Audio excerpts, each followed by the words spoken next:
সকাল থেকে গম্ভীর ঢাকার আকাশ মেঘলা থাকলেও আছে ভ্যাপসা গরম। এই গুমোট আবহাওয়ার মধ্যে এলো ঝড়ের পূর্বাভাস। দুপুরের মধ্যে ধেয়ে আসতে পারে ঝড়। এই সময় ঘন্টায় ৬০ কিলোমিটার বেগে বয়ে যেতে পারে দমকা হাওয়া।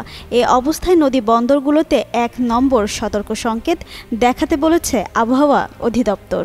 শনিবার ভোর ৫টা থেকে দুপুর ১টা পর্যন্ত দেশের নদী বন্দরের জন্য দেওয়া আবহাওয়ার পূর্বাভাসে জানানো হয়, দেশের ৭ জেলা খুলনা, বরিশাল, পটুয়াখালী, নোয়াখালী, কুমিল্লা, চট্টগ্রাম ও কক্সবাজার অঞ্চলগুলোর ওপর দিয়ে দক্ষিণ বা দক্ষিণ পূর্ব দিক থেকে ঘন্টায় ৪৫ থেকে ৬০ কিলোমিটার বেগে ঝোড়ো হাওয়াসহ বৃষ্টি বা বজ্রবৃষ্টি হতে পারে। এ সময় এসব এলাকার নদী বন্দরগুলোকে ১ নম্বর সতর্ক সংকেত দেখাতে বলা হয়েছে।